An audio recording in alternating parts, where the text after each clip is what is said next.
Neuroplasticity is a description of what happens in the brain anyway, all the time.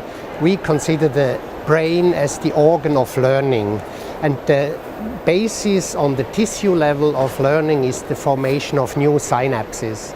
And we are convinced that in these billions of nerve cells we have and the thousands of connections they form with each other, only those connections, those synapses remain stable, which are really used. So it is a good concept to think that the reorganization of the brain is always possible, but it can be governed only by activity. And that is what we think is application of the concept of plasticity, and we want to apply this to our patients with brain injuries, with diseases of the nervous system, such as multiple sclerosis, after stroke, etc.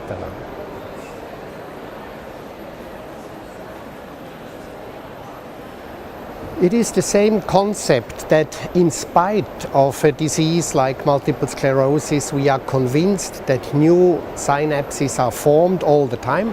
Probably the capacity of building new networks is limited through the disease, but it's always possible. And so the important point is that we make a tailor-made rehabilitation program for each patient.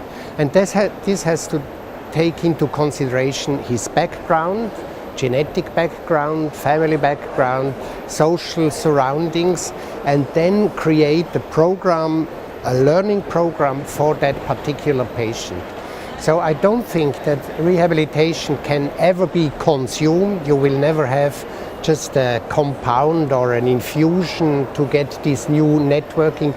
No, you have to be active, but active in a way which suits the person.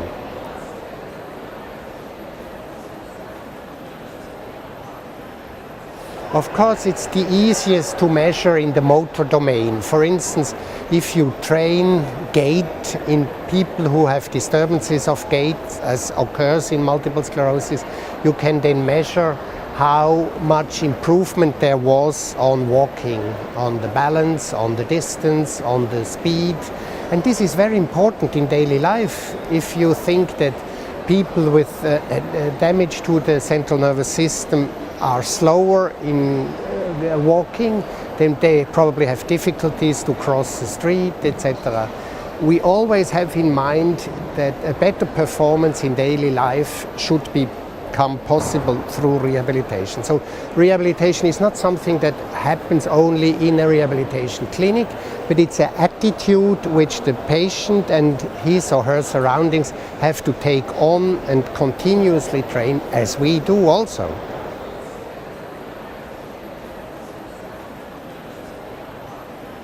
There is more and more good scientific evidence that practical application of neuroplastic principles, as I just tried to describe, have really an effect. As a rule of thumb, you can be sure that the walking distance can be doubled within 3 weeks of training in any patient. So if he is able only to walk 15 meters, he will be able to do 30, or the lady who does a kilometer will do 2 kilometers. This is just a rough estimate based on studies. But most interesting is also how much of this gain, thanks to rehabilitation, is transferred into activities of daily living. And there it's often more difficult to measure exactly, but it's the more important. So when it comes to quality of life, it's more difficult to measure, but more relevant for the patient or the person with MS.